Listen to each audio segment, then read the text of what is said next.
저는 어렸을 때부터 항상 일을 손에 놓아본 적이 없거든요. 고등학교 때도 항상 알바를 하고 내가 일을 하지 않으면 돌아가지 않으니까 라또커피를 먼저 창업을 했죠.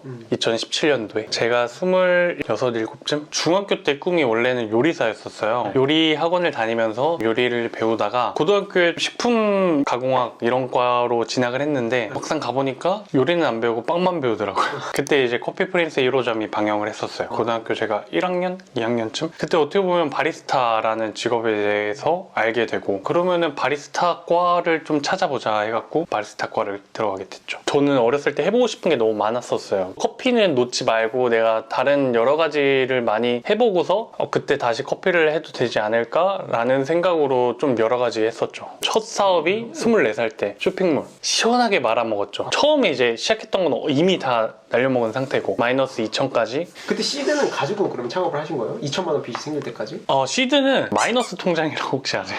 마통. 마통 알죠? 마통. 네, 그게 500만 원인가 그랬었던 것 같아요. 그래서 저랑 동업자 한 명 있었거든요. 둘이서 1000만 원으로 시작을 했었죠. 24살에 뭐 은행에 빚을 진 게 아니라 쇼핑몰 사업을 하면은 사입이라고 해야 되나? 옷을 대신 매입해주고 저희한테 주시는 분들 있잖아요. 그런 분들한테 이제 빚을 진 거라 깡패처럼 빚독촉을 막 이렇게 수수료의 개념으로 좀 이렇게 가져가시는데 그런 게 더해져서 돈이 너무 불어나 있으니까 되게 어린 나이고 뭔가 무섭더라고요. 그래서 그때 당시에 되게 힘들었었고 어찌됐든 이거를 내가 갚고 다시 시작해야 되니까 서비스직이나 이런 것들에 좀 자신이 있었어서 음식점에서 이제 매니저 하면서 페이를 좀 높게 받았었어요.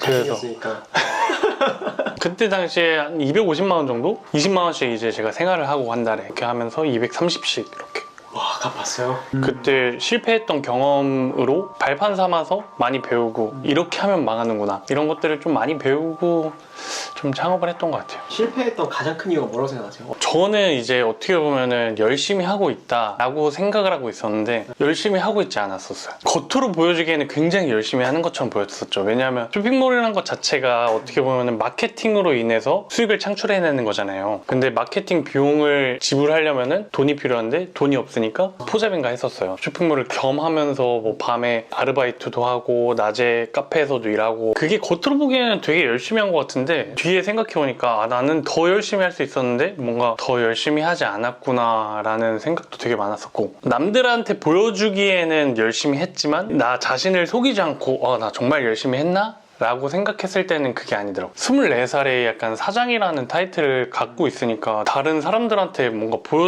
보여주기에도 나는 멋있는 사람이야 라는 자만감도 되게 많이 갖고 있었고 의류 쪽이나 약간 외모적인 부분에서 사업을 하다 보니까 남들한테는 되게 멋있어 보일 수는 있잖아요. 근데 그게 허상이었던 거죠. 근데 그걸 딱 망하고 나니까 난 진짜 아무것도 아니구나 이걸 되게 많이 느꼈고 25세에 이제 폐업을 했죠. 금방 이렇게 스피드로 네, 1년 만에 굉장히 빠르게 폐업을 하셨네요. 이제 좀 자본금을 모아서 진짜 뭔가 해봐야겠다 생각을 해서 처음에는 이제 공장을 들어갔어요. 공장이 돈 좀 주니까 자본금 마련하기에 좀 괜찮을 것 같아서 공장에 들어가서도 1년 정도 일하고 돈을 모으고 카페에서도 이제 매니저로 하면서 계속해서 돈을 모으고 그렇게 하면서 창업을 했죠.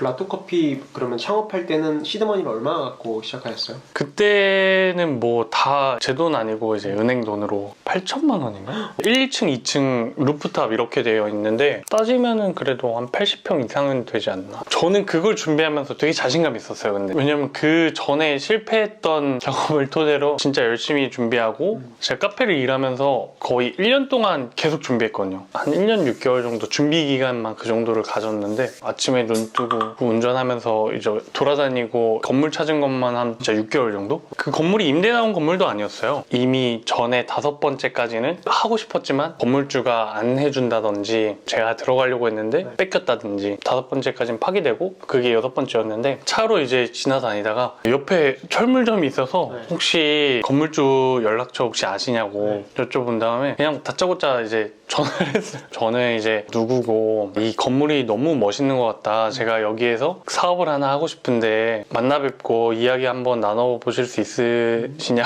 처음에는 계속 이거를 임대 놓을 생각이 전혀 없다 이렇게 하시는 거예요. 계속 찾아겠죠. 대본을 준비해서 제가 여기에 들어갔을 때 건물주분이 이익을 보시는 것과 제가 이익을 볼 수 있는 것과 다 적어서 다음날 갔는데 말이 너무 잘 나오는 거예요. 젊은 사람이 되게 팩이 좋다 뭐 이러면서 저를 되게 좋게 봐주셔서 임대를 내주시고 하게 됐죠. 되게 외진 곳에 있어요, 라토커피가. 사람들한테 이게 되겠냐고 진짜 얘기를 많이 들었어요. 장사가 바로 잘 됐나요? 네, 저희는 오픈하자마자 첫날이 60만 원인가? 그럼 뭔가 마케팅 그 전에 하신 거 아니에요?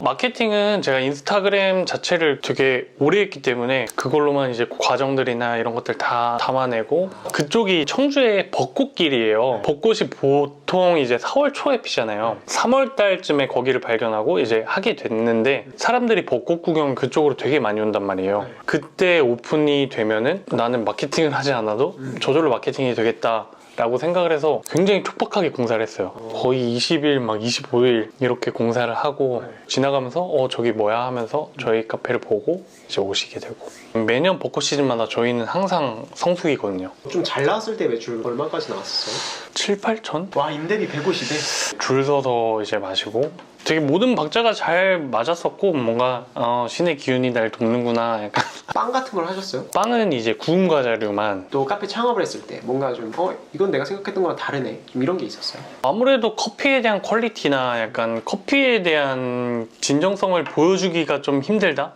약간 이런 건 확실히 있었죠. 너무 바쁜 매장이고 수많은 사람들이 오고 가고, 그리고 커피도 굉장히 바쁘게 내리다 보니까 한 잔 한 잔의 퀄리티를 신경 쓰면서 내주고 싶은데, 이런 매장에서는 그게 도저히 진행될 수 없는 구조구나, 약간 이런 건 되게 많이 생각했었죠. 왜냐하면 막 줄을 서 계시고 20-30분씩 막 이렇게 기다리시는데, 그라인더의 뭐 열이라든지 이런 것들도 하나하나 내가 체크하면서 하기에는 좀 무리가 있겠구나라는 생각은 많이 했었죠. 다이어가 그래서 탄생했을 수도 있겠네요. 맞아요. 다이어는 뭐 일부러 약간 손님을 안 받는 느낌이거든요. 맞아요.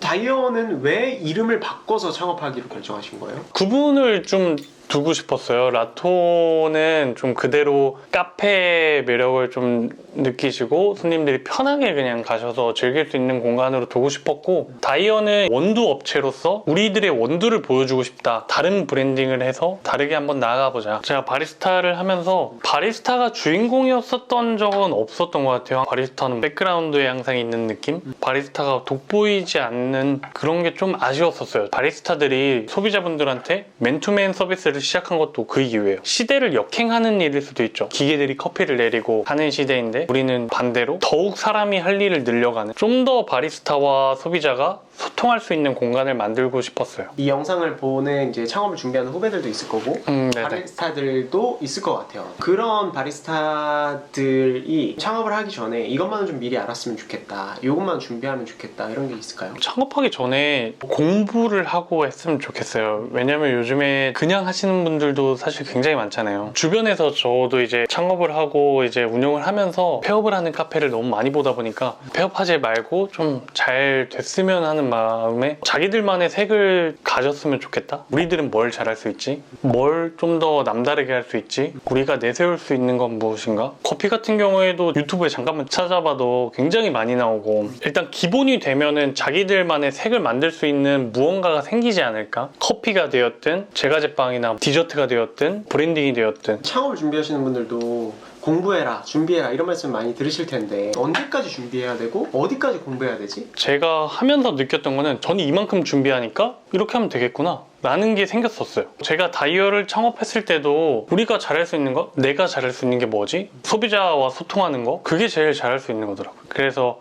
소통할 수 있는 공간을 만들자. 소통할 수 있는 공간을 만들기 위해서는 브랜딩을 어떻게 해야 될지, 그러면서 하나씩 계속 만들어갔죠. 내가 바리스타로서 남들보다 잘할 수 있는 게 무엇일까? 왜냐하면 워낙 잘하시는 바리스타 분들이 많고 하다 보니까 나도 그분들 못지않게 소비자한테 친절할 수 있어, 약간 이런 생각? 지금 가지고 있는 경험과 지식을 가지고, 나이는 5년 전으로 돌아가는데 시점은 지금이에요, 창업 환경은. 27. 근데 지식과 경험은 그대로예요. 그러면은 지금 어떻게 시작하시겠어요? 카페를 창업하는데? 돈이 있나요? 그때 한 8천만 원 네네. 정도? 8천만 원 쓸 정도가 있다. 근데 저는 그때로 돌아가도 다이어처럼 했을 것 같아요.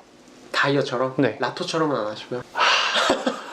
그래도 다이어처럼 했을 것 같아요. 라토처럼이라고 하면 커피와 공간을 같이 약간 고객에게 제공하는 그런 비즈니스라고 정의를 한다면, 다이어는 약간 커피, 그쵸. 그죠? 로스팅, 네. 유통, 정말 정성스럽게 스페셜티 커피 만들어서 고객들한테 소개하는 거. 비즈니스적으로 당장 수익금을 벌 수 있는 비용은 적을지라도 더 멀리 봤을 때는 장기적인 수익은 다이어처럼 하는 게 더 맞다고 생각하고, 커피 쪽으로 봤을 때도 장기적으로 봤을 때 다이어처럼 하는 게 더 맞다고 생각을 해서 그렇게 선택하고, 어리니까 저는 그 지식을 바탕으로 계속해서 대회 같은 거를 많이 나가보고 싶어서 열심히 준비하고 했었을 것 같아요. 바리스타 대회를. 네. 근데 그렇게 해버리면 진짜 그 당시엔 너무 힘들 거예요. 다이어는 진짜 수익을 내기가 힘든 구조거든요. 제가 생각해도 저는 라토라는 안정적인 비즈니스 모델이 있으니까 수익이 마이너스가 나도 운영을 할 수 있는 건데, 그때로 막 이렇게 돌아가서 한다고 하면은 장기적인 것을 봤을 때는 제가 한다면, 만약에 저라면